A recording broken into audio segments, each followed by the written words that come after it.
안녕하세요. 대치동에서 20년째 아이들 수학 가르치고 있고 입시 지도하고 있고 상담하고 있고 고민 상담도 받고 있는 대치동 K입니다. 벌써 11월이네요. 자, 11월 달이 되면 중3, 고1, 고2, 4학년, 5학년 어머님도 바쁘시죠? 어떤 학원을 선택해야 되나, 또 어떤 분한테 어디 가서 무슨 과목을 어떻게 들어야 되나, 그런 고민들을 참 저한테 많이 말씀을 하시는데요. 이번에 제가 가르친 학생이 휘문중학교입니다. 중학교 1학년 때까지 운동부였어요. 근데 이 친구가 운동을 그만두고 올해 중3 졸업하는데 전교 5등 안에 들어서 졸업을 하네요. 어머님들이 이제 그 친구를 보고, 아니 어떻게 공부를 가르쳤길래 운동부였던 친구가 전교 5등까지 하느냐, 그런 말씀을 많이 물어오시는데요. 거기에 대한 좀 답을 좀 드리겠습니다. 그리고 또 한 가지는 올해 또 얼마 전에 끝났던 경시대회에서 대상 받았던 친구도 물론 제가 가르쳤습니다. 그런 분들도 계세요. 어떻게 해야 도대체 20년 동안 8명의 대상을 만들 수 있느냐, 그 노하우도 제가 다 공개해서 오픈하도록 하겠습니다. 공부를 잘하는 방법 많이 있죠. 날짜 쓰기, 주말 공부, 시간 적기, 오답 노트, 선행의 방법, 학원 선택 방법, 어떤 선생님이 나하고 맞느냐, 너무 많은 것들이 있어요. 자, 이제 그 중에서 제가 제일 중요하게 생각하는 첫 번째, 시간 적기에 대해서 먼저 말씀을 드리겠습니다. 우리 아버님, 어머님, 자녀분들한테 가장 많이 하시는 말씀이 뭐예요? 공부 열심히 해라. 공부 좀 해라. 집중해서 공부해라.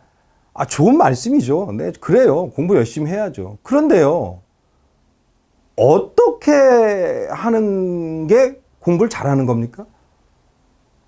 방법을 제시해 주거나 이러이러한 루틴이 있다, 가르쳐 주신 적이 있으세요? 그냥 게임하지 마라, 컴퓨터 하지 마라, TV 보지 마라, 그러면서 공부 좀 해라, 공부만 열심히 해라. 그러니까 공부를 어떻게 해야지 열심히 하는 거냐고요. 학생들이 저한테 오면 묻습니다. 어떻게 해야지 공부를 잘하는지 잘 모르겠다고. 그럼 제가 제일 먼저 하는 얘기가 바로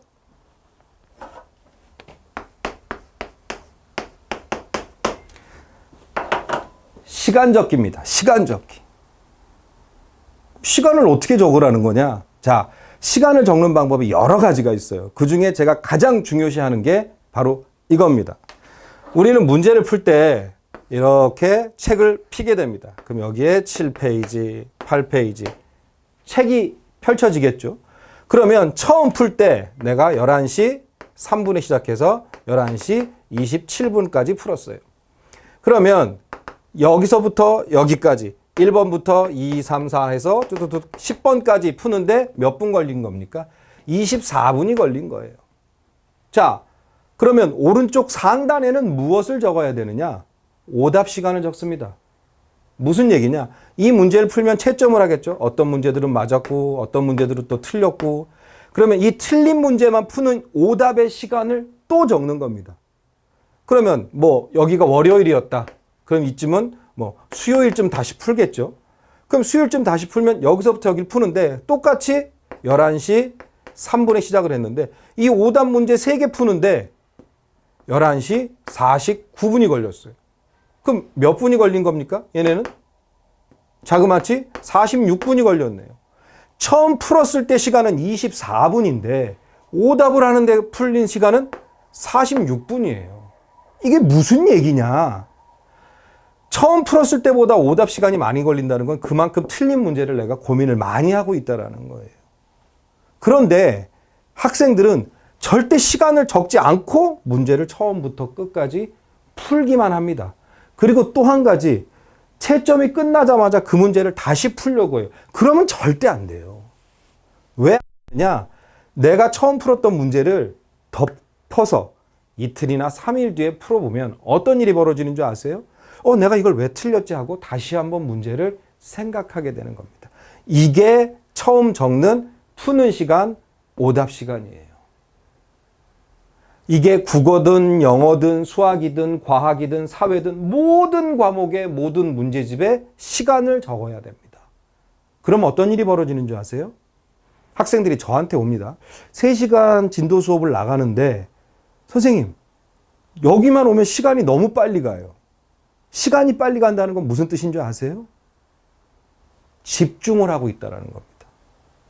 사람이 집중을 하면 시간을 볼 필요가 없어요. 빠져드니까. 그럼 어떻게 되죠? 벌써 시간이 이렇게 됐네? 이렇게 된다는 겁니다.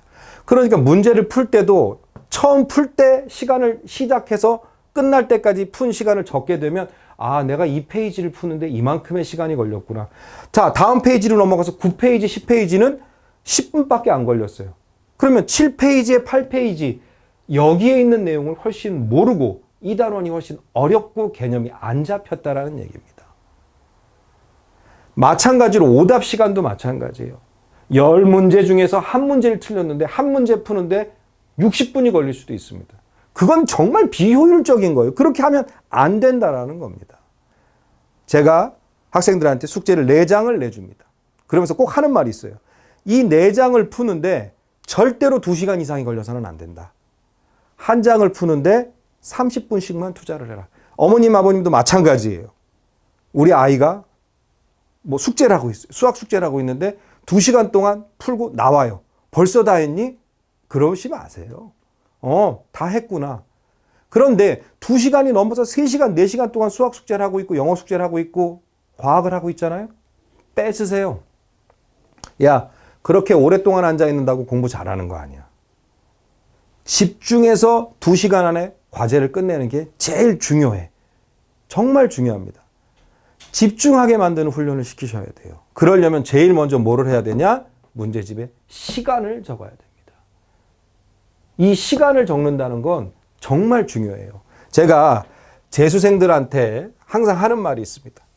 니들 나하고 수업하고 싶어? 그러면 노트를 사서 줄이 이렇게 쳐 있겠죠? 아침에 일어나서부터 씻는 시간, 화장실 간 시간, 밥 먹는 시간, 과목별로 공부한 시간, 친구하고 만나서 점심 먹을 때 수다 떤 시간, 커피 먹는 아주 정확하게 적으라고 합니다. 처음엔 잘 안 적으려고 그래요. 그래서 이제 매일 검사를 해요. 그러면 일주일이 되는 날 50% 이상의 여학생은 눈물을 흘립니다. 왜 그런 줄 아세요? 자기가 이렇게 쭉 적었던 것 중에서 실제로 공부한 시간만 이렇게 동그라미를 치잖아요. 그럼 24시간 중에 내가 정말 공부한 시간이 얼마인지가 정확하게 드러납니다. 그런데 일주일 동안 하루 24시간 동안 공부한 시간을 적어봤더니 70시간이 안 돼요. 거짓말일 것 같습니까? 앉아있는다고 공부하는 건 아니라는 거 아시죠? 일주일에 70시간 공부? 그럼 하루에 10시간밖에 안 했다라는 거예요. 재수생이. 아침 8시 이전에 학원에 와서 밤 10시까지 무려 14시간을 학원에 있는데 집에 가서 공부를 또 하겠죠. 그런데 10시간 공부가 안 됩니다. 왜 그런 줄 아세요? 딱 자습하고 있으면 친구가 야, 편의점 잠깐 가자. 야, 커피 마시러 잠깐 가자. 내가 공부하는 시간이 정확하게 얼마인지 모른다라는 거예요. 그래서 항상 중요하게 생각하는 게 모든 문제집의 푼 시간, 오답 시간. 하루에 내가 24시간 중에 얼마를 공부했는지를 적는 게 가장 중요합니다. 제가 재밌는 거 하나 보여드릴게요. 24시간에서 7시간 취침합니다. 그럼 몇 시간 남죠? 17시간 남아요. 17시간 중에서 2시간 영어 합니다. 그럼 15시간만 남네요. 15시간에서 2시간 국어 합니다. 그러면 13시간 남네요. 13시간에서 2시간 탐구합니다. 11시간만 남네요. 11시간에서 3시간 수학했어요. 그럼 몇 시간 남죠? 8시간 남습니다. 주말에 아니면 내가 학교 안 가는 날 8시간 놀 수 있어요. 8시간 밥 먹고 씻고 게임하고 친구하고 농구하고 나가서 영화도 보고. 영어 안 했나요? 국어 안 했나요? 탐구, 수학 다 했네요. 2시간. 수학은 3시간. 그랬는데 취침할 거 충분히 7시간을 자고 놀 거 8시간을 다 놀아도 그날 할 거 다 했네요. 자, 그러면 이 학생이 고3, 고2, 재수생이다. 수학 시간 늘려야겠죠. 그럼 무슨 시간이 줄어드나요? 취침 시간하고 잠자는 시간이 줄어들겠죠.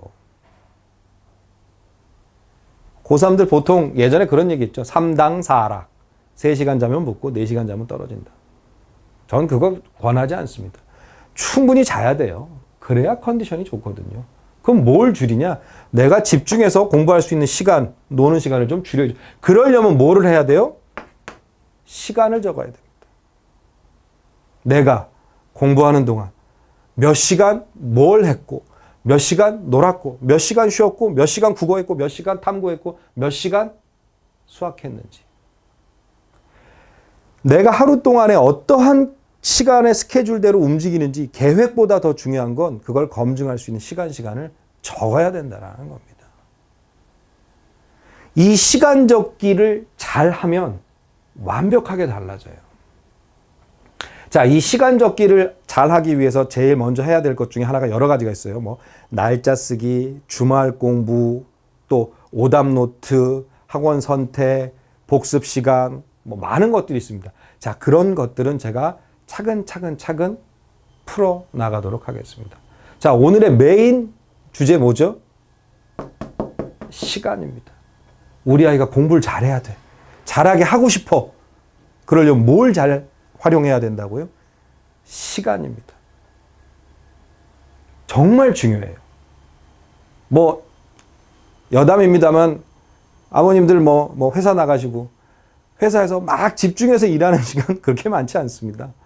뭐 점심 드시러 가시고 회의한다고 커피 마시고 뭐 담배 태우시는 분들은 뭐 담배 피운다고 또 일찍 내려가시고 정말 효율적으로 확 집중해서 업무에 투자하는 시간 그렇게 많지 않죠. 공부도 마찬가지예요. 설렁설렁합니다. 설렁설렁. 그런데 이 설렁설렁을 내가 집중해서 정말 잘하고 싶은데 그럼 쓰세요. 푸는 시간을 쓰시고 오답하는 시간도 쓰세요. 모든 문제집에 쓰세요. 국어, 영어, 탐구, 수학 전부 다요. 그러면 엄마 시간이 굉장히 빨리 가. 내가 이렇게 집중해서 했는데 금방 끝났네? 이러한 얘기가 아이들 입에서 먼저 나오게 될 겁니다. 그러한 습관을 들여주시는 게 부모님이 해야 될 역할이에요. 그런데 그냥 막연하게 공부 열심히 해. 공부 열심히 해. 아니 뭘 어떻게 열심히 하냐고요. 스키를 처음 타는 학생한테 스키장 데려가서 스키 열심히 타. 수영 처음 하는 학생한테 물에 빠뜨려 놓고 수영 열심히 해. 이거하고 똑같습니다.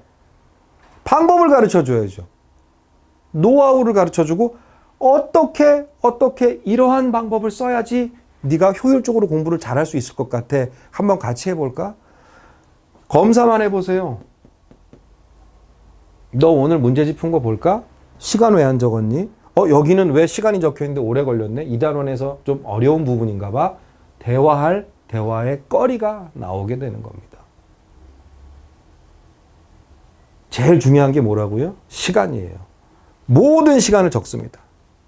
아셨죠? 자, 그러면 첫 번째 시간을 어떻게 활용하는지에 대해서 말씀을 드렸어요. 자, 그 다음번에 해야 될 게 바로 뭐냐? 오답 노트입니다. 오답 노트. 자, 이번 시간은 오답 노트. 학생들이 제일 싫어하는 그놈의 오답 노트에 대해서 말씀을 드리도록 하겠습니다. 어떤 분들이 자꾸 물어오시는데요. 예, 저 맞습니다. 그 스카이캐슬에 보면 그 3단 도시락 있죠? 거기 맨 밑에 금괴 들어있는 거. 진짜 선생님 얘기냐? 저 맞습니다. 네, 근데 뭐 대단한 겁니까? 안 받았어요. 돌려드렸습니다. 왜 안 받은지는 아시죠? 그 받으면 안 되는 거예요. 자, 그럼 다시 본론으로 들어가서 오답 노트 들어가겠습니다. 어머님들이 이제 오답 노트를 자꾸 우리 애가 안 써요. 오답 노트를 저를 어떻게 해야 되나요? 오답을 좀 잘 컨트롤 해야 될 것 같은데 많이 묻습니다. 자, 그럼 오답을 어떻게 해야 되는지 말씀드릴게요. 제가 제일 싫어하는 오답 노트가 바로 옆에 공책에 쓰는 거예요. 왜 시간 아깝게 문제를 베끼고 또 씁니까? 그럴 필요 없어요. 오답 노트는요, 책을 2권 사면 해결이 되는 거예요. 응? 똑같은 책을 두 권 사라고요? 네. 한 권은 원래 처음 풀었던 거. 두 번째는 오답 노트. 자, 그 노하우 지금 설명하겠습니다. 제가 가르치는 학생들의 오답 노트와 일반 학생들의 오답 노트가 다른 건 첫 번째 이겁니다. 1번, 2번, 3번, 4번. 1번, 2번, 3번, 4번. 제가 가르치는 A, 다른 학원 다니는 B. 1번 맞고 2, 3, 4 틀렸어요. 1번 맞고 2, 3, 4 틀렸습니다. 자, 일반적인 학원을 다니는 학생들의 오답 노트는 거의 대부분 이렇게 되어 있어요. 뭐 무난하지 않나? 절대 아니. 절대 이렇게 되면 오답 노트 망하는 겁니다. 자, 2번은 삼각형, 3번은 별표 하나, 4번은 별표가 2개. 이게 무슨 차이가 있느냐? 이건 제 도움 없이 푼 거예요. 애들이 말하는 실수. 별표 하나는 저의 도움, 제가 뭐 팁을 줬다거나 힌트를 줬다거나 이건 제 도움이 들어갔으니까 본인이 몰랐던 거예요. 그럼 4번 별표 2개는 뭐냐? 제가 팁도 주고 약간의 설명도 해줬는데 풀지도 못하거나 아니면 또 틀린 문제입니다. 오답 노트에서도 상, 중, 하가 있어요. 정말 모르는 거, 살짝 모르는 거, 실수. 그런데 이거는 그냥 다 삼각형이야. 정말로 내가 뭘 모르는지를 알 수가 있나요? 모른다라는 거예요. 자, 그럼 제가 아까 처음에 무슨 얘기를 했죠? 오답 노트를 한 권 더 사라. 맞은 문제는요, 수학은 참 특이합니다. 자기가 맞은 문제는 절대 다시 안 틀려요.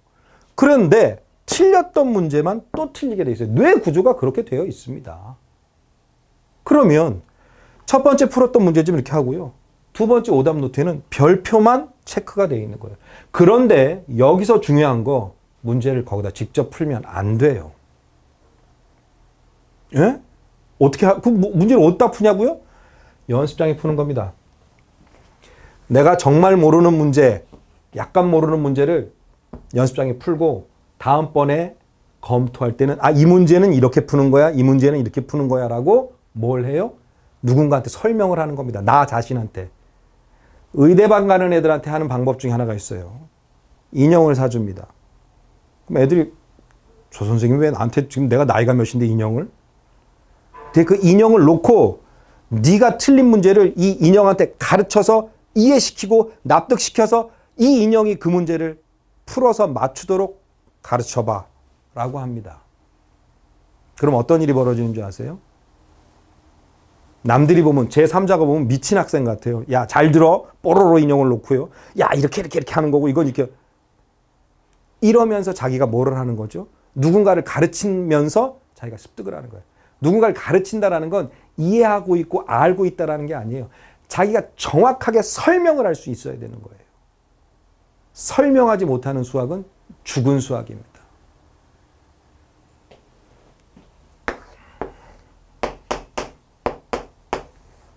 마이너스 3 플러스 2. 1차 함수식을 읽어보세요라고 했을 때 이 영상을 보시는 학부모님 중에 몇 분이나 이 1차 함수식을 읽으실 수 있을까요? 아니면 중학교 1학년 1학기 1차 함수를 진도 나간 학생이라면 이걸 읽어야 됩니다. 무조건 읽어야 돼요. 함수의 기본형 y는 ax 플러스 b. 뭐죠? 기울기. 뭐죠? y절편. 얘는 어떻게 읽어요? y는 3분의 2x 플러스 2. 라고 이 그래프를 보자마자 읽을 수 있어야 돼요. 근데 못 읽어요. 왜요? 자기가 누구한테 설명을 해본 적이 없으니까요. 우리가 함수라는 걸 엄청나게 오랫동안 배워왔는데 1차 함수조차 못 읽는다라는 거예요. x값의 증가량분에 y값의 증가량, 기울기 그대로 3분의 2 읽어주고 y절편 플러스 2. 제가 물어봅니다. 절편이 뭐니? 그럼 x절편은 마이너스 3이고 y절편은 플러스 아니 x절편 y절편은 알아. 그럼 그냥 절편이 뭐냐고 라고 묻지 않습니까? 절편이 뭐지? 어머님들 그러실걸요? 절편 그 떡 만드는 그런 거. 아니요. 끊을 절 조각편. x축을 끄는 조각이라는 거예요. 오답 노트는요. 내가 모르는 문제를 나에게 설명하기 위해서 만드는 게 오답 노트예요. 적을 필요 없습니다. 그냥 누군가한테 설명을 하는 게 아니라 나 자신한테 설명을 할 수 있게끔 하는 게 오답 노트라는 거예요. 이게 국어든 영어든 수학이든 과학이든 모든 과목에 오답 노트가 정확하게 되어 있잖아요. 그럼 중간고사, 기말고사 공부하는 시간이 확 줄어들어요. 쟤는 전교 1등인데 그렇게 공부 열심히 안 하는 것 같은데 왜 성적이 잘 나올까? 이겁니다. 오답 노트를 잘하는 거예요. 그리고 오답을 했을 때 안 되는 문제를 어떤 학생들은 여기에 별표가 4개, 5개가 될 수 있는 거예요. 방법이 없죠. 모든 문제를 다 100% 자기 거화 시킬 수 있으면 너무 좋은데 그게 안 될 수 있어요. 저도 안 된다고 믿습니다. 그럼 어떻게 해요? 죄송한 표현입니다만 암기해서 내가 먹어버려야죠. 이건 암기해야 돼요. 그러면서 어떻게? 이 문제는 이렇게 푸는 거야 라고 계속해서 반복적으로 보는 겁니다.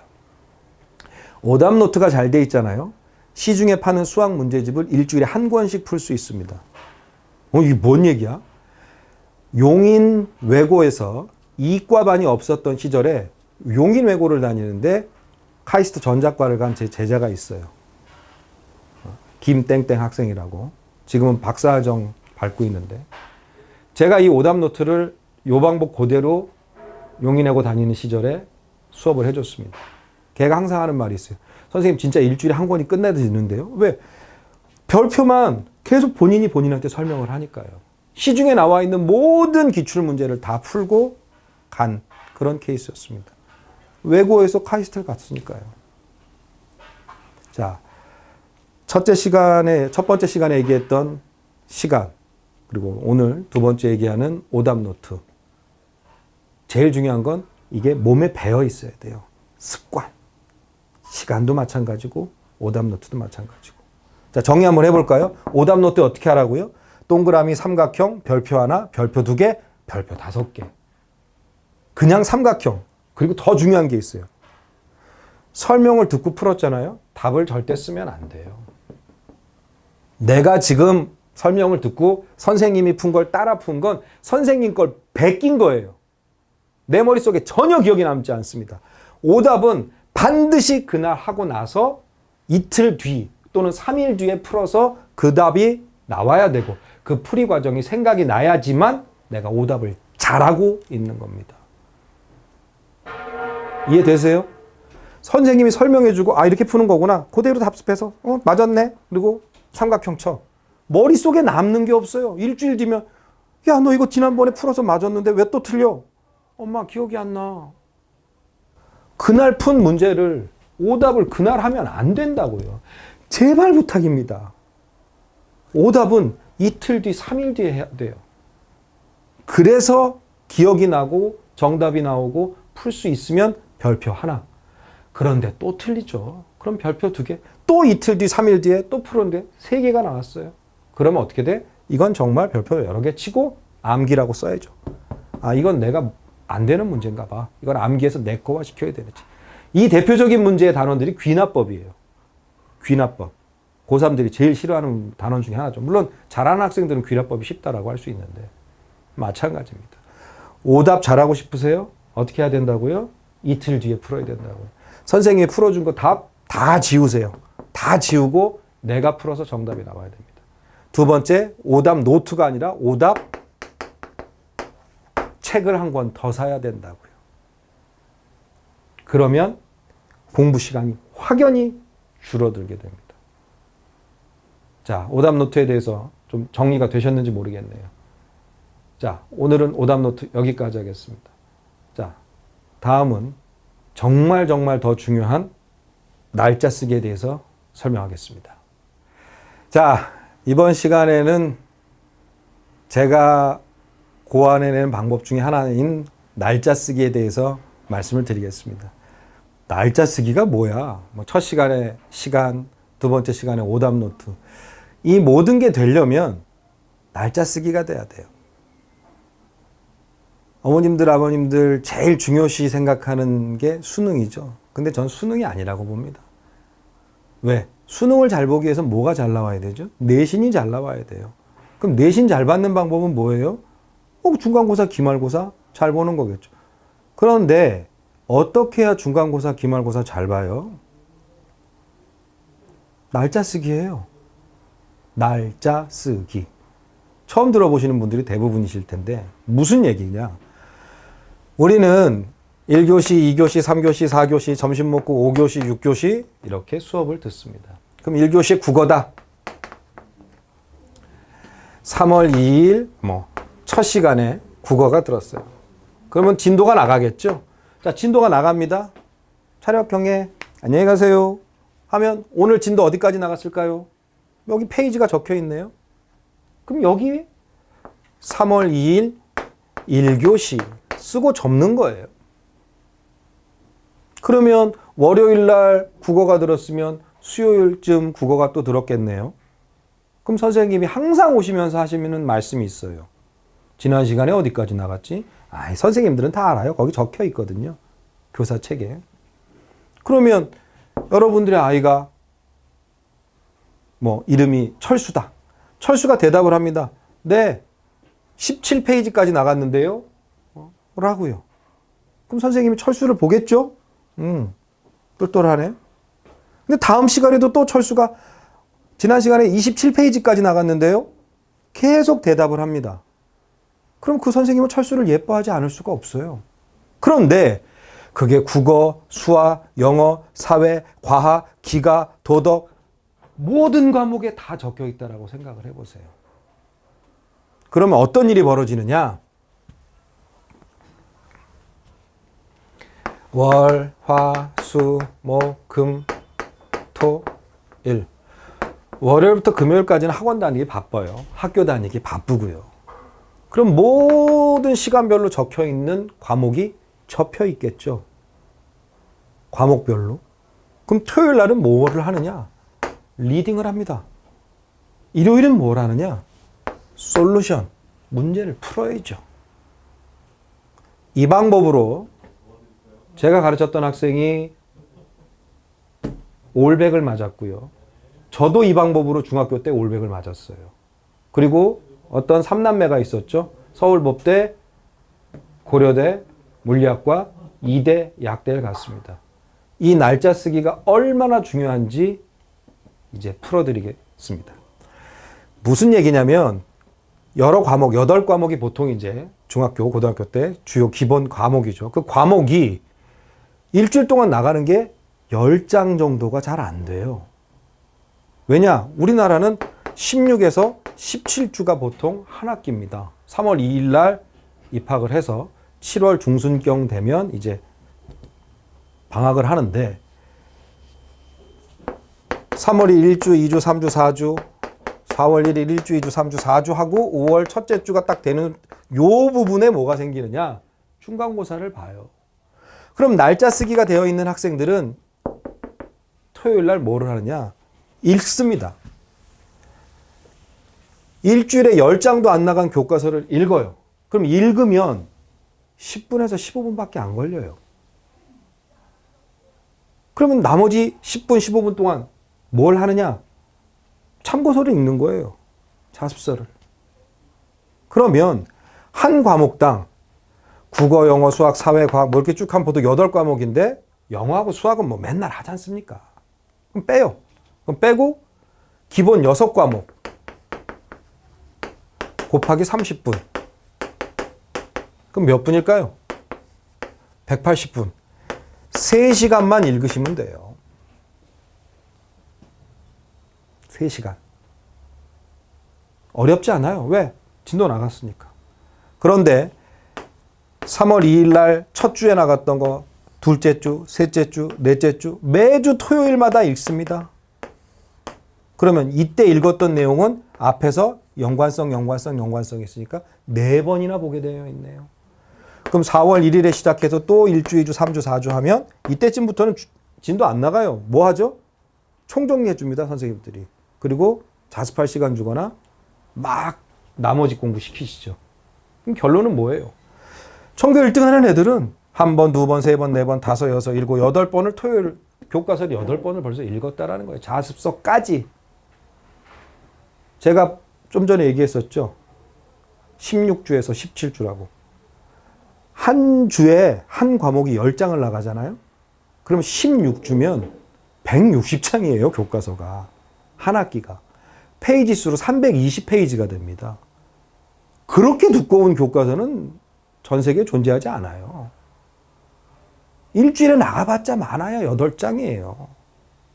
그거 못 읽겠어요? 토요일 날? 자, 그럼 일요일로 갈까요? 자, 일요일은 어떻게 돼요?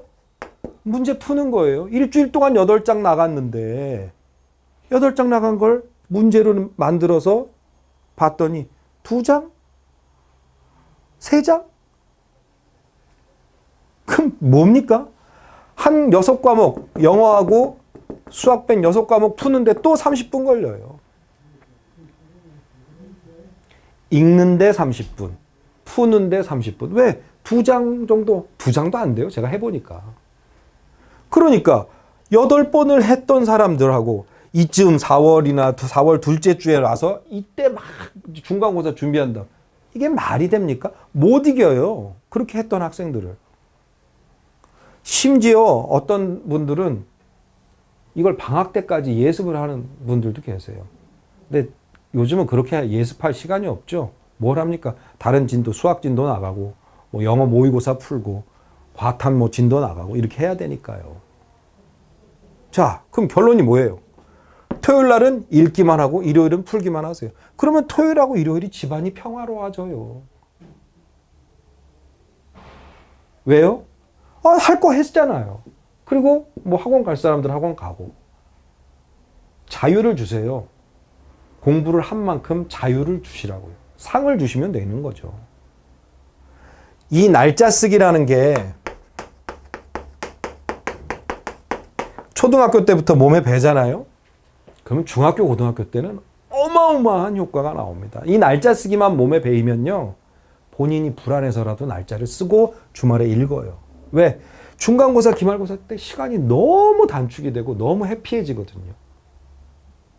그런데 이 날짜 쓰기는 학부모님이 하시는 거예요. 아니, 내가 학교를 가는 것도 아니고 어떻게 내가 해요? 검토만 하세요. 교과서 학교에 놔두고 다니는 거요? 정말 안 좋은 방법입니다. 아유, 그 무거운 책을 저희 다 무거운 책 짊어지고 초등학교 6년, 중고등학교 6년, 12년 다녔어요. 우리 학생들도 충분히 할 수 있습니다. 매일 검사하세요. 오늘 뭐뭐 나갔어? 오늘 여기까지 나갔구나. 그리고 잔소리까지 하지 마세요. 거기까지만. 자, 토요일 6과목 읽는데 30분씩이니까 180분. 결국 3시간만 네가 읽어라. 교과서하고 자습서. 일요일 진도 나간 거 2장 정도밖에 안 되니까 30분 투자해서 풀자. 7, 8번을 풀고 중간고사를 보는 학생이 3주 전부터 하는 학생을 못 이길까요? 이깁니다. 그리고 날짜 쓰기가 정말 재밌는 게 뭔지 아세요? 지난 시간에 접어놨잖아요. 선생님이 들어오셨어요. 과학이에요. 지난 시간에 어디까지 나갔지? 뭐 37페이지요. 그러면 그 페이지가 접혀있는 학생은 바로 피면서 전 시간에 했던 기억이 사르르 소환됩니다. 잠재의식적으로, 무의식적으로 그냥 쭉 나오는 거예요. 이게 계속해서 반복이 되지 않습니까? 그러면 나도 모르게 그 과목이 좋아지기도 하고 그 과목에 대해서 편해지기 시작하는 거예요. 반복적으로 보는 것만큼 좋은 공부는 없어요. 사실 첫 시간에 얘기했던 시간, 오답노트 이거보다 더 중요한 건 이 날짜 쓰기입니다. 이 날짜 쓰기로 제가 정말로 저도 중학교 때 올백을 맞았고 제가 올백을 맞춘 강남 8학번에서 맞춘 학생이 3명이고요. 또 그 3남매 있지 않습니까? 서울법대, 고대물리학과, 이대약대 걔네들도 다 이 방법 썼어요. 이대약대 간 친구가 그 얘기도 하죠. 저도 애 낳으면 이 날짜 쓰기 방법 그대로 시킬 거예요. 당연히 그래야지. 사람은요, 기억해내는 동물입니다. 기억해내려면 자주 보는 수밖에 없어요. 그러려면 뭘 어떻게 해야 된다고요? 날짜 쓰기. 모든 과목에 몇 월 며칠 몇 교시에 뭘 했고 토요일은 그 책을 읽고 일요일은 그거에 대한 문제집을 풀고 그러면 더 이상 풀 문제집이 없어요. 그러니까 아이들 입에서 어떤 얘기가 나온 줄 아세요? 엄마, 나 문제집 다 풀었어요. 올백 알찬 이런 거 말고 더 어려운 거 사서 풀게 해주세요. 이렇게 된다고요. 그렇게 되면 정말 어떻게 되겠어요? 감동의 눈물을 흘리시겠죠? 행복해지세요. 충분히 하실 수 있습니다. 뭐만 잘하면요? 날짜 쓰기만 잘하면요. 자, 다음 시간에는요. 선행의 방법, 선행의 길, 도대체 어떻게 선행을 해야 되는가? 그거에 대해서 한번 말씀드리도록 하겠습니다. 네, 이번 시간은 선행을 어떻게 해야 되느냐? 선행 방법. 제가 제목은 뭐 선행의 길 이렇게 지었습니다. 어머님들이나 아버님들이 이제 제일 많이 물어보시는 게 선행 꼭 해야 돼요. 뭐 선행을 했는데 왜 우리 아이는 다른 학원 가서 레벨 테스트하면 왜 레벨이 낮게 나오고 점수가 안 나오죠? 당연하죠. 선행을 마구잡이로 하셨잖아요. 선행을 하는 이유가 없는 상태고 왜 선행을 해야 되는지 그냥 빨리 진도만 빼면 잘할 수 있으니까 막연하게 선택하시니까 그렇죠. 선행도 노하우가 있습니다. 선행도 나만의 방법이 있어요. 자, 제일 중요한 선행 방법에 앞서서 몇 가지 실예를 들어드리겠습니다. 형제였어요. 지훈이, 그 다음에 경훈이 형제였어요. 아버지가 모 대학 병원의 의사 선생님이셨고 엄마는 약대 교수였습니다. 큰아들은 저한테 배워서 한양대 의대를 갔어요. 근데 둘째 아들은 다르더라고요. 형하고 좀 달라요. 그래서 제가 1학년 1학기 끝나고 말씀을 드려야 될 것 같은데 하지만 그냥 한번 한 학기 더 해보자. 그래서 1학년 2학기가 맞췄는데 너 아버님 어머님 모시고 와. 그랬더니 이제 지훈이가 이런 얘기를 하더라고요. 왜요? 모시고 와 임마. 오셨어요. 아버님 어머님 경훈이는 의대를 간 게 잘 된 일이죠. 근데 지훈이는 의대가 좀 어렵겠습니다.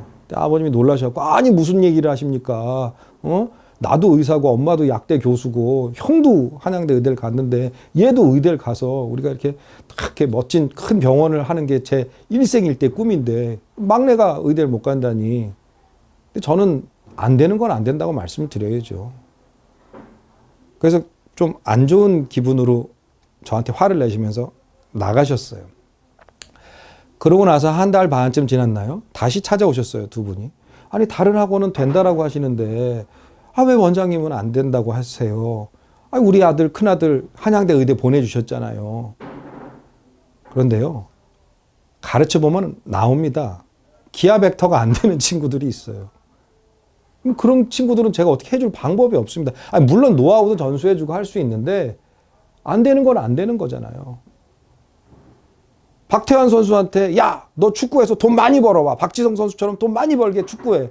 그럼 박태환 선수가 뭐 월드컵 나갈 수 있을 만큼 축구가 됩니까? 사람은 갖고 태어나는 능력이라는 게 좀 있습니다. 자, 그래서 이 얘기를 드리는 이유가 뭐냐? 선행을 하는 것도 방법이 있어요. 지금 뭐 검정색 옷, 빨간색 옷 이렇게 입고 계실 텐데 똑같은 브랜드의 똑같은 디자인인데 누구는 검정색 옷을 사고 누군 회색 옷을 사고 누군 하얀색 옷을 사서 입으시겠죠. 왜 그 색깔을 고르셨어요? 라고 물으면 저한테 제일 잘 어울리니까요. 선행도 자기 자신한테 제일 잘 어울리는 선행이 있습니다. 그 노하우를 지금부터 말씀드릴게요. 제가 항상 하는 말 중에 건주, 건소라는 남매가 있습니다. 2년 차이가 나요. 그런데 이 건주는 항상 한 학기 선행만 합니다. 고등학교 1학년이면 고등학교 1학년 2학기 선행만 하고요. 얘는 2년에서 3년 선행을 해요. 그런데 둘이 남매예요. 2년 차이밖에 안 나는 남매. 이 건주는 중학교 1학년 때부터 고등학교 3학년 졸업할 때까지 단 한 번도 전교 1, 2, 3등을 벗어난 적이 없어요. 건소는 단 한 번도 전교 1, 2, 3등에 든 적이 없습니다. 네, 결론 말씀드릴게요. 서울대 갔고요. 카이스트 갔습니다. 근데 너무 방법이 다른 거예요. 제가 어머님한테 여쭤봤어요. 어머님이 뭐 S전자에 근무하시는 분이셨는데 왜 이렇게 남매인데 공부 방법을 다르게 선행을 시키세요? 근데 어머님 말씀이 저도 과외를 좀 해봤는데요. 사람의 색깔에 따라 사람의 역량에 따라 선행 방법이 다른 것 같아요. 건주는 항상 한 학기만 해서 완벽하게 훑으면서 차근차근 나가는 걸 좋아하고요. 건소는 계속해서 새로운 걸 배우는 걸 좋아합니다. 그러니까 1년 선행, 2년 선행, 많게는 3년 선행까지 해서 다시 피드백으로 반복을 하는 게 좋았던 것 같아요. 이거예요. 사람마다 자기한테 맞는 선행법이 있습니다. 스텝 바이 스텝으로 갈 거냐? 빨리 뛰어갈 것이냐? 이건 우리 아이가 어떤 성향인지를 파악을 하셔야 돼요. 그냥 남들이 이 학원 좋다니까 우르르 몰려서 그냥 강의 들으면 되겠지. 선행을 했는데 점수가 안 나오는 이유 말씀드릴게요. 중학교 1학년입니다. 중학교 1학년 때 수학 뭐 1-1 합니까? 아니에요. 훨씬 많이 나가죠. 뭐 3-1쯤 나간다고 하죠. 그럼 선행 나갔어요. 근데 다른 학원 가서 내별 테스트 보면 이 친구는 기초가 부족해서 처음부터 다시 해야 되는데요. 맞아요. 왜 그런 줄 아세요? 선행 진도 나갑니다. 개념 정리하고 문제 풀고 노하우 하죠.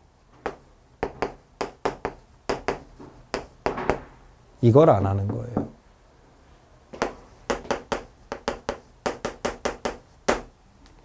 선행 진도를 나가면 나간 거에 대한 개념 정리만 하는 게 아니고 심화를 해야 돼요.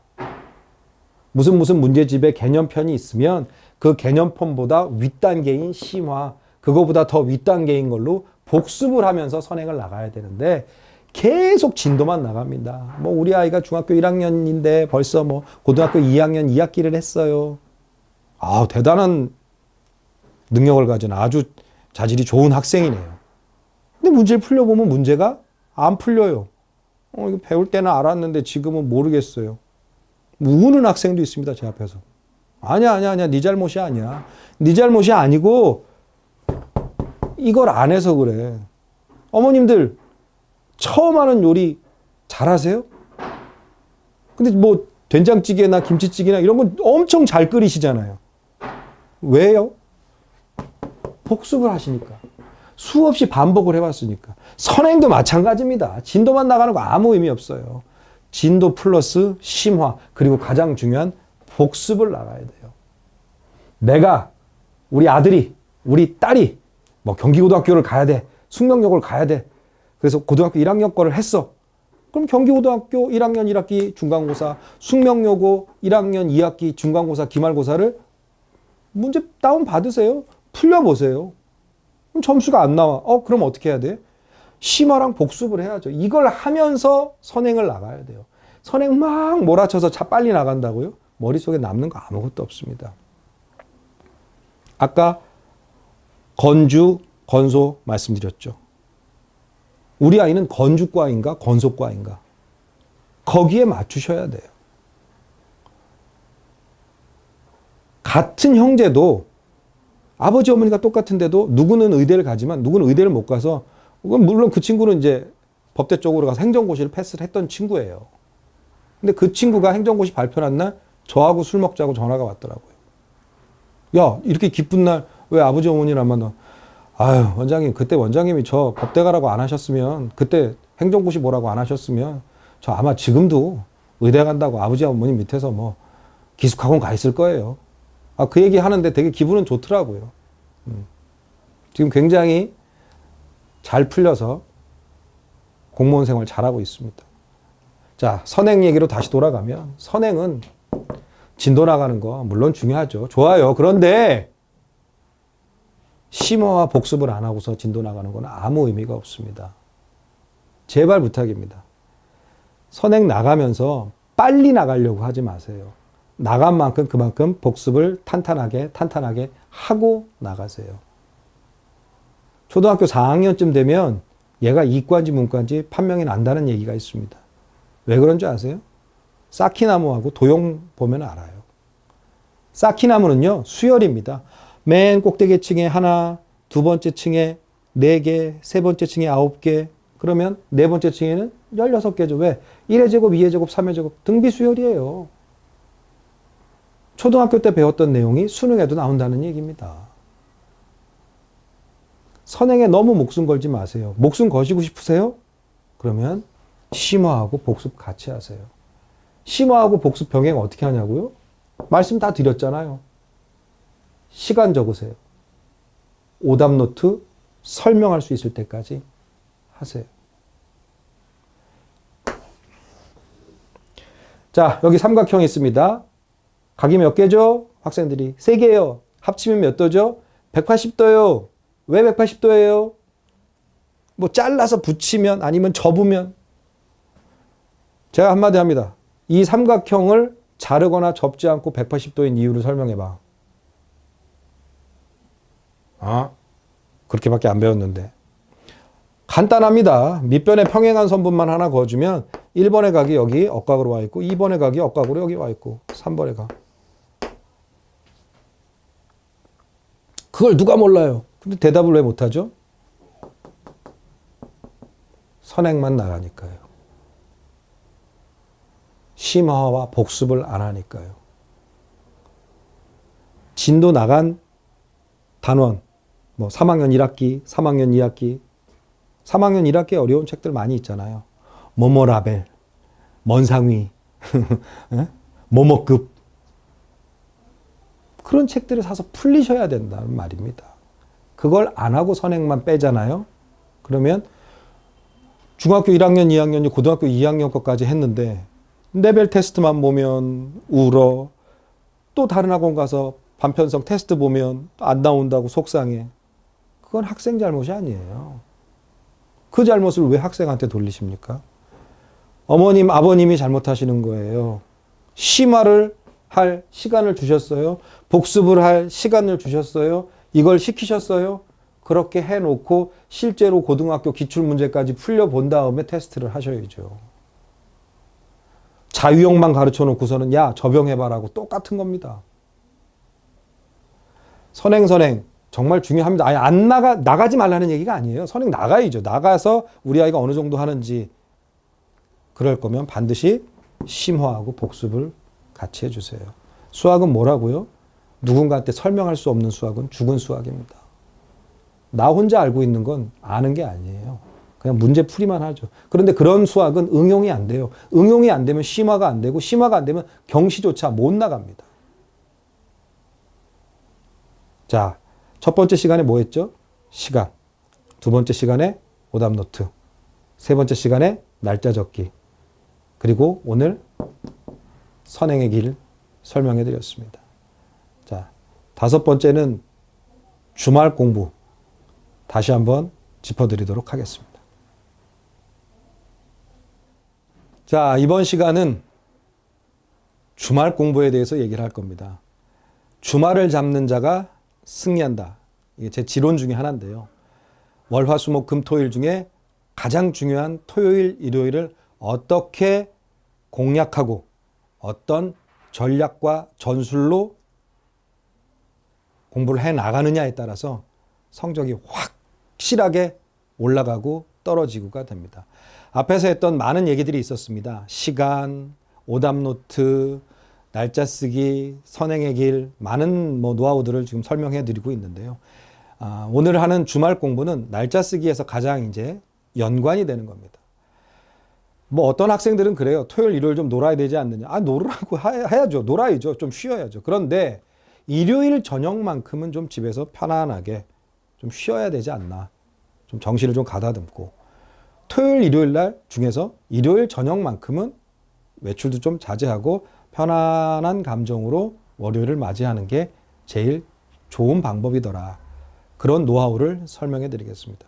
뭐 아이들이랑 야외 나가시고 뭐 토요일, 일요일 날 뭐 에버랜드, 롯데월드 가세요. 뭐 좋죠. 수영장도 가시고. 그런데 일요일만큼은 좀 일요일 저녁 시간은 차분하게 집에서, 가정에서 문제를 풀면서 보내는 게 좋다. 자, 날짜 쓰기를 하면 월요일부터 금요일까지 책의 모든 숫자와 시간이 적혀 있겠죠. 그 중에서 토요일 어떻게 한다고 하셨죠? 읽기만 한다고 했습니다. 자, 토요일 날 읽어요. 6과목을 읽습니다. 국어, 사회, 과학, 도덕, 한문, 기가 이렇게 읽습니다. 그리고 일요일은 뭐 한다고 했죠? 문제집을 푼다라고만 했습니다.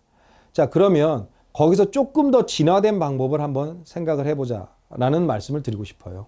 자, 토요일하고 일요일 중에서 문제집을 푸는 일요일이 가장 중요합니다. 읽는 것도 물론 중요하겠지만 읽는 건 그냥 복습 차원에서 읽는 거고요. 문제를 푸는데 여러 권의 문제집을 살 수 있으면 좋겠죠. 여러 권의 문제집을 풀 수 있으면 더욱 좋고요. 그런데 시간적인 여유가 없을 때에는 일요일 날 푸는 시간을 최대한 강점 있게 쓰셔야 된다는 겁니다. 그리고 일요일 날 문제 푸는 것도 물론 오전도 좋지만 일요일 저녁 시간에 집에서 문제를 풀고 월요일에 학교를 가는 게 가장 좋은 방법이 되더라라는 말씀을 드리고 싶어요. 자, 문제집을 보통 국어면 국어에 대해서 자습서가 한 권 있겠죠. 없는 학생들도 있겠지만 전 무조건 자습서를 사라고 얘기를 합니다. 그러면 국어 문제집에 대해서 문제를 풀었어요. 30분이 더 걸릴 수 있다. 충분히 그렇게 생각됩니다. 그러면 내가 그 단원이 약하다라는 거예요. 국어 잘하는 방법 중에 하나가 시를 읽는 겁니다. 행간의 의미를 알고 이 사람이 화자가 얘기하고 싶은 게 무엇인가를 아는 건 시가 가장 좋다라는 방법이 있더라고요. 그럼 국어 공부하는 시간을 조금 더 늘리고 사회, 과학도 암기 과목이잖아요. 하지만 과학 같은 경우는 철저하게 이해가 돼야 되니까 그 문제를 푸는 시간을 조금 더 투자를 해서 3월 2일부터 첫째 주, 둘째 주, 셋째 주, 넷째 주 가고 4월 1일부터 쭉 이렇게 4주를 가서 중간고사를 보는 게 주말 공부의 가장 핵심이라는 얘기입니다. 물론 반복되는 이야기일 수도 있습니다. 하지만 너무 중요한 거고요. 두 번째는 될 수 있으면 차가운 걸 먹이지 마세요. 학생들한테 차가운 음료수나 아이스크림을 먹였을 때와 따뜻한 차를 먹였을 때 반응을 보면 따뜻한 차를 먹였을 때 훨씬 더 차분해집니다. 그러니까 특히 여학생들 중에서도 그렇죠. 나는 얼어 죽어도 아이스 아메리카노야. 얼죽아. 저 정말 반대합니다. 그리고 주말에 가장 학생들이 많이 하는 것 중에 하나가 독서실을 간다. 스터디 카페를 간다. 친구랑 같이 공부한다. 저 사실 그거 강력하게 비춥니다. 제 아는 지인 중에 삼성동 현대백화점에서 지금 이사를 하고 계신 분이 계세요. 이사님이죠. 김 이사님. 고등학교 1학년 때 전국 모의고사 봐서 전국 5등 안에 들었던 수재였습니다. 근데 이분이 독서실을 다니면서 여자친구를 사귀게 되셨어요. 그 다음 내용은 아시죠? 다행히 점점 점수가 떨어지셔서 대학을 대학을 가셨는데 입사시험은 잘 볼 수밖에 없죠. 왜 전국 5등까지 했었던 수재니까. 근데 그 친구가 그 얘기를 합니다. 야, 대치동 K, 내가 그때 독서실만 안 다녔으면 내가 서울대 갔는데 지금 와서 후회하면 뭐합니까? 시간은 되돌릴 수 없잖아요. 고시 공부하는 친구들이 있어요. 제 동기가 이제 한 5명이 서울법대를 갔는데요. 그 중에 4명은 사법고시를 통과를 해서 법조인의 길을 걷고 있습니다. 1명은 사법고시가 안 됐어요. 그래서 물어봤습니다. 쟤는 왜 안 되는 거야? 안 한 거지 서울법대 왔는데 머리가 나쁘겠냐? 마찬가지예요. 아무리 머리가 좋아도 집중력 있게 공부 안 하면 안 되더라고요. 그 집중력을 갖고 공부할 시간은 토요일하고 일요일밖에 없어요. 왜요? 월요일부터 금요일은 학교 가죠. 또 월수금 수학 가고 화목 영어 가고 토요일 일요일 중에서 또 국어나 다른 학원 시간이 부족해요. 하지만 전체적으로 일주일 동안 진도 나간 걸 정리할 수 있는 시간은 토요일하고 일요일밖에 없다라는 겁니다. 그럼 토요일하고 일요일을 정리할 수 있는 시간은 집중이에요. 근데 이 집중을 이렇게 음악 들으면서 할 수도 있겠지만 저는 사람이 많은 곳에서 공부하는 건 좀 비추다라고 말씀을 드리고 싶어요. 스터디 카페나 이런 커피숍 하시는 분들을 저를 좀 안 좋게 보시겠지만 어쩔 수가 없습니다. 저는 주말 공부를 위해서만큼은 혼자 공부를 해라. 그리고 중요한 건 뭐냐? 시간을 적고 오답노트 정리를 해라. 반드시 시간을 적어라. 주말 공부 어디서 해야 된다고요? 집에서 혼자 하세요. 토요일 날 읽으세요. 읽다 보면 이 뒷단은 무슨 내용이야 하고 더 읽게 됩니다. 그럼 미리 예습도 되겠죠. 일요일 날 풀다 보면 딱 끊기지 않아요. 문제는 계속해서 연관성이 있습니다. 첫째 주에 풀었던 문제, 둘째 주에, 셋째 주에, 넷째 주에 풀었던 문제를 쭉 연관성 있게 풀다 보면 자기 나름대로 노하우가 생기고 그 과목에 대해서 써머리가 돼요. 주말 공부만 잘하면 내신은 걱정할 필요가 없습니다. 이 주말 공부 때문에 저도 올백 맞았고 제자들도 올백 맞았고 내신이 잘 나오는 거예요.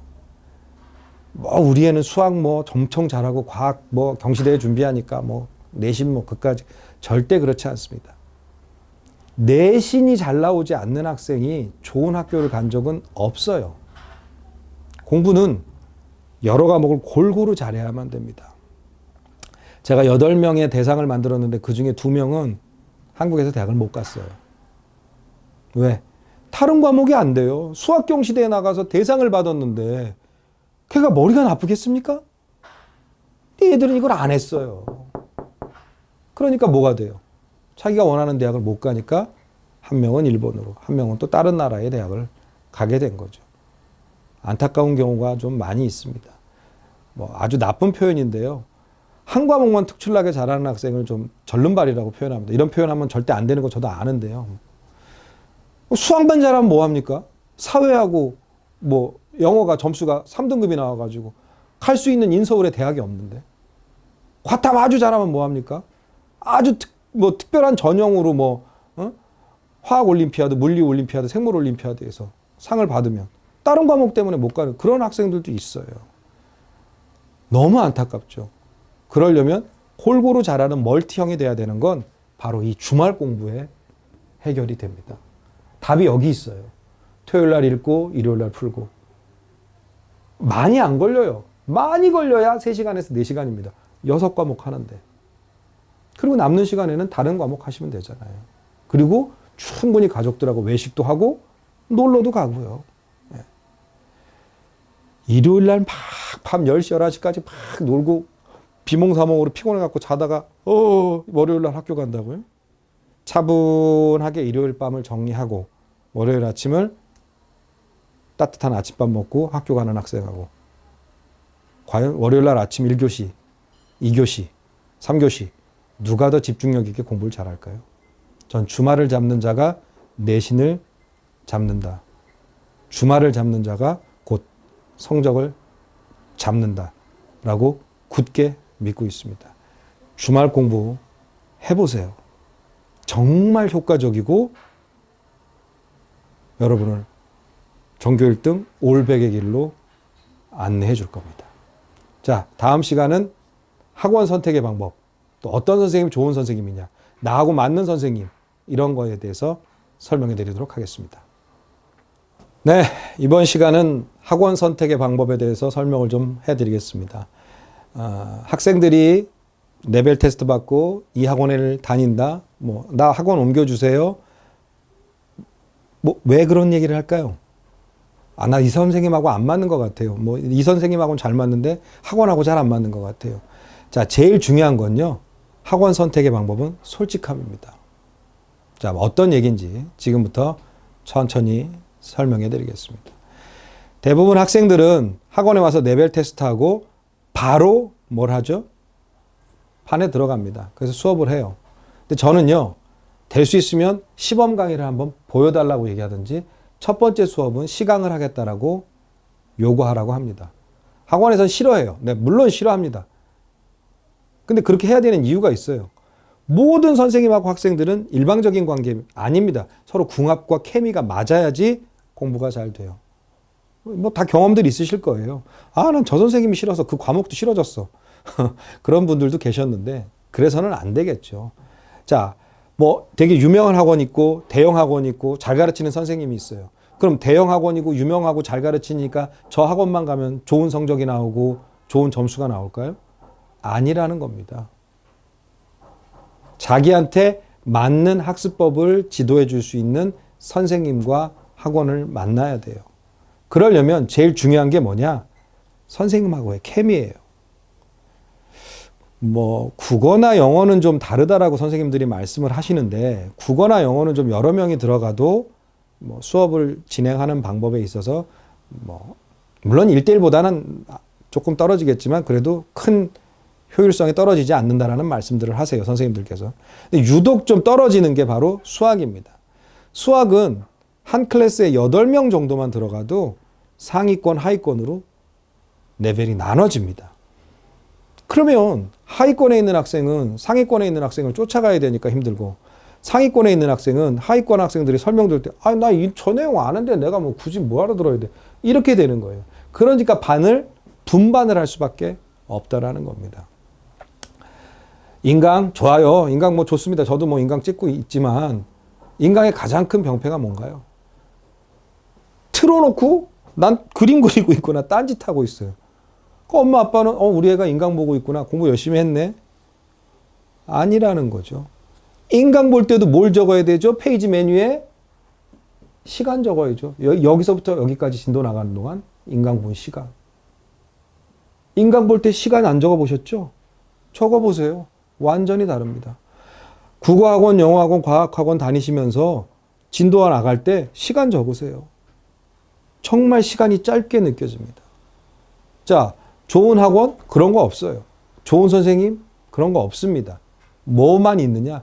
나한테 잘 가르쳐주고 나의 성향을 정확하게 파악해서 지도해주는 선생님이 좋은 선생님이고 좋은 학원입니다.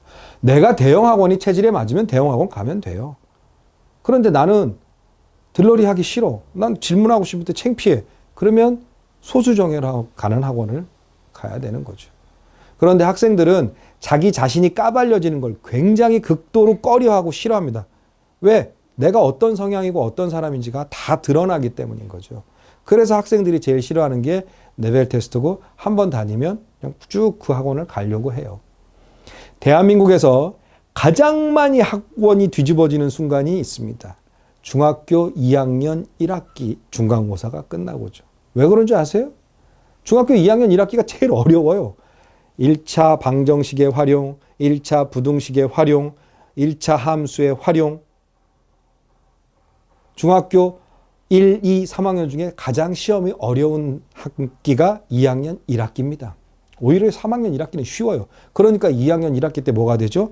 전국에 있는 학원가가 다 뒤바뀌는 거예요. 그리고 또 한 가지. 제가 절대로 이해 못하는 거.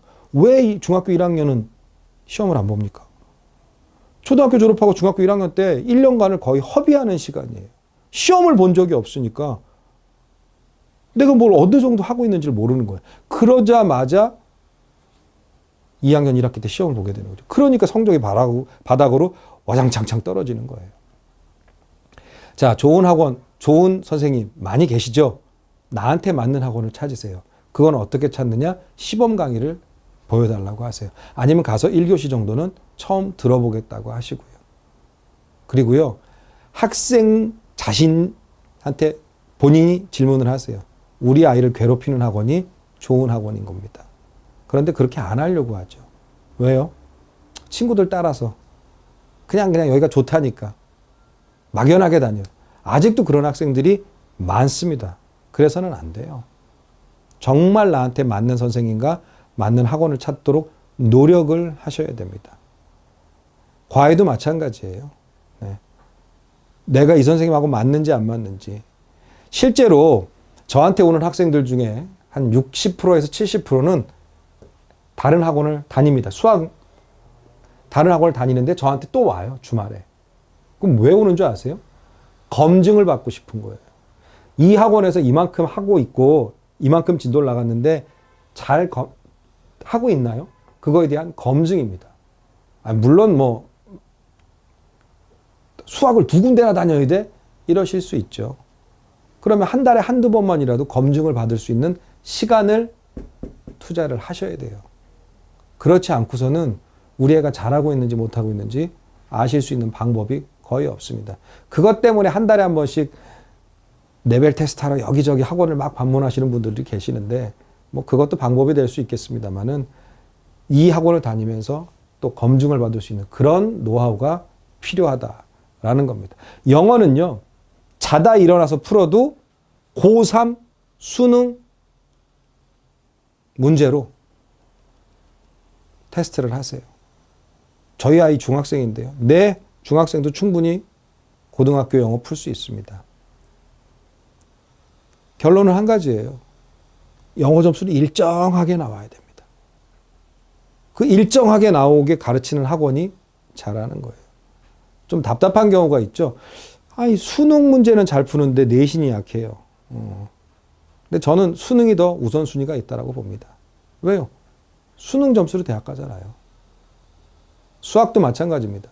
수능은 잘 나오는데 내신이 좀 안 나와요. 뭐 제가 선생님으로서 이런 말씀 드리면 좀 안 됩니다만, 내신 문제 가끔 보면 이게 수능에 절대 나오지 않는 문제예요. 근데 학교에서는 1등부터 100등, 1등부터 300등을 나눠야 되니까 어렵게 문제를 출제를 하죠. 제가 가르치는 학생들은 대부분 이게 있습니다. 나와 안 나와, 나와 안 나와, 나와 안 나와. 2번 나오고 4번 나오고 1번, 3번 안 나와요. 자, 몇 점이야? 2점, 3점, 3점, 4점이요. 왜? 이건 개념에 대한 단순한 문제이고, 이건 개념을 약간 응용한 거고, 4점짜리는 3개의 단원에 대한 개념이 들어가 있으니까요. 이 정도 수준이 돼야 수학을 잘하는 겁니다. 이 문제는 수능에 안 나와. 내신에는 나와. 이 문제는 내신에는 안 나와. 수능에는 나와. 수능에는 안 나오지만 내신에는 나와. 이렇게 문제를 구별할 수 있는 정도 수준까지 가르쳐주는 학원이 잘하는 거고, 그 정도 수준이 돼야 돼요. 이건 왜 2점이고 이건 왜 3점이고 이건 왜 4점인지 푸는 학생 자체가 점수가 왜 이렇게 배정이 되어 있는지를 알아야, 그래야 공부를 제대로 하고 있는 겁니다. 뭐 어떤 학생들은 저한테 그래요. 뭐 선생님 강의 들으면, 대치동 K 선생님 강의는 참 명쾌해서 좋아요. 명쾌한 거 아니에요. 나쁜 걸 수도 있어요. 나온다 안 나온다로 문제를 확 나눠버리니까. 가끔 그런 문제를 물어보는 학생들, 선생님 이거 이렇게 질문을 해요. 그럼 제가 설명을 해줍니다. 이렇게 하는 거야. 그런데 이거 수능에 안 나와. 내신에도 안 나와. 이거 문제집에 왜 있어요? 문제집 저자께서 일부러 내신 거겠지. 무슨 뜻이 있어서. 이런 문제집들이 의외로 시중에 많아요. 그러니까 1994년부터 2022년 현재까지 수능이란 단어를 가지고 계속 대학교를 가고 있는데, 수능에 나오는 문제를 잘 적용시킬 수 있고 잘 가르쳐주는 학원을 만나시려면 일단 시범 강의나 첫 교시는 좀 들어보시고 그 다음 평가를 하세요. 그리고 두 번째, 이건 학생들이 정말 싫어하는 건데, 솔직하게 말씀해주는 선생님과 학원을 찾아가세요. 맡겨만 주시면 열심히 잘해야겠습니다. 이 친구는 뭐가 안 되고요, 뭐가 안 되고요, 뭐가 잘하고 있고, 이렇게 나눠줘야 됩니다. 제가 오답 시간에 말씀드렸죠. 삼각형, 별표 하나, 별표 2개. 이렇게 단원별로 설명해 줄 수 있는 선생님과 학원이 좋은 거예요. 그냥 이 친구는 이게 좀 약하네요. 이렇게 뭉뚱그려서 얘기하실 필요 없습니다. 그리고 어머님들도 마찬가지예요. 그 수학책 갖고 학원에 가세요. 이 단원에 별표가 많네요. 이 별표가 많은 이유가 뭘까요? 이걸 모르는 건가요? 이렇게 공통된 데이터베이스를 가지고 학원하고 선생님하고 어머님하고 상담을 하세요. 우리 아이 잘하고 있나요? 대답하기 곤란해요. 예전에 한때 대치동에 많았던 클리닉이 있었어요. 수학 클리닉, 영어 클리닉, 국어 클리닉. 근데 요즘 그 단어가 없어졌습니다. 교육청에서 못 쓰게 해요. 니들이 무슨 병원이야? 의사야? 뭘 고쳐줘? 맞는 얘기죠. 클리닉 못하게 합니다.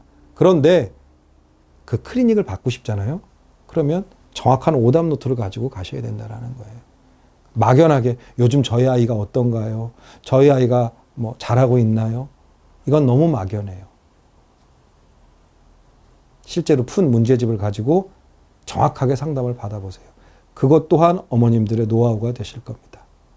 자, 다음 시간에는 이제 수학 강의로 넘어가도록 하겠습니다. 단원별로 함수가 도대체 뭔지, 수학을 어떻게 하면 잘하는지. 수학이 뭔가요? 대답 잘 못하실 겁니다. 좋아요, 구독, 알림? 이런 거 눌러야 된다고 하더라고요. 눌러주세요.